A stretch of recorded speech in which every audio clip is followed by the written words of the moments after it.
నా పేరు డాక్టర్ రామ్ గోపాల్.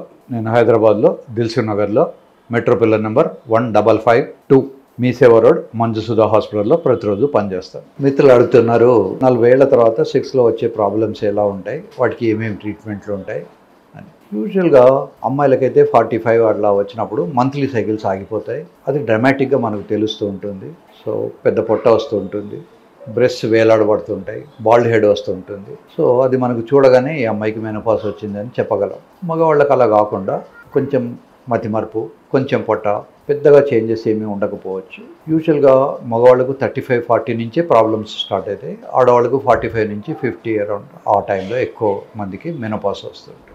ఈ మెనోపాజ్ వచ్చినప్పుడు తొందరగా అలసిపోవడం, తర్వాత హాట్ ఫ్లషెస్, అమ్మాయిలకు సడన్గా శరీరంలో వేడి పొగలు వచ్చిన ఫీలింగ్ ఉంటుంది. అబ్బాయిలకు అట్లాంటివి ఏమీ డ్రామాటిక్గా ఉండవు.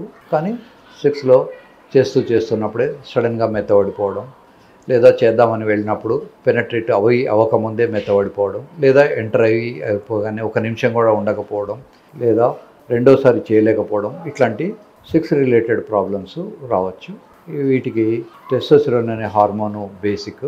కానీ కేవలం టెస్టోస్టెరాన్ అనే హార్మోన్ ఇచ్చినంత మాత్రాన ఈ ప్రాబ్లమ్స్ అన్నీ సాల్వ్ కావు. క్యావర్నోజల్ ఆర్టరీ అని ఒక ఆర్టరీ ఉంటుంది. అది 1 మిల్లీమీటర్ డయామీటర్ కన్నా సన్నగా ఉంటుంది. కొంత ఏజ్ వచ్చేసరికి ఆ క్యావర్నోజల్ ఆర్టరీ కొంత బ్లాక్ అయిపోతూ ఉంటుంది, కొంత డ్యామేజ్ అయి ఉంటుంది. టెస్టోస్టెరాన్ అనే హార్మోను డెఫిషియన్సీ ఉన్నప్పుడు PDE5 ఇన్హిబిటర్స్ ఎఫిషియెంట్గా పనిచేయవు. అంతేగాని కేవలం టెస్టోస్టెరాన్ ఇచ్చినంత మాత్రాన ఈడీ సాల్వ్ కాదు. ఎరెక్టైల్ డిస్ఫంక్షన్కు PDE5 ఇన్హిబిటర్స్ ఇవ్వాల్సిందే. దాంతోపాటు టెస్టోస్టెరాన్ కూడా ఇచ్చినప్పుడు అవసరం అనుకుంటే ఇవ్వచ్చు. అవసరం లేకుండా టెస్టోస్టెరాన్ ఇస్తే కూడా కొన్ని డ్యామేజెస్ ఉంటాయి. ఫర్ ఎగ్జాంపుల్ టెస్టికులర్ క్యాన్సర్ ఏమైనా ఉందా, ప్రాస్టేటిక్ క్యాన్సర్ ఏమైనా ఉందా, అవన్నీ ఏవి చూడకుండా గుడ్డిగా టెస్టోస్టెరాన్ పెట్టడం వల్ల డ్యామేజ్ ఎక్కువ ఉంటుంది. ఈ ప్రాస్టేట్ అనేది నార్మల్గా హెల్దీగా ఉందా లేదా అని చూడడానికి PSA అనే టెస్ట్ చేయాలి. ఆ PSA టెస్ట్లో 4 కన్నా నెంబర్ పెరిగి ఉంటే ప్రాస్టేటిక్ ప్రాబ్లమ్స్ ఉన్నట్టు మనం సస్పెక్ట్ చేస్తాం.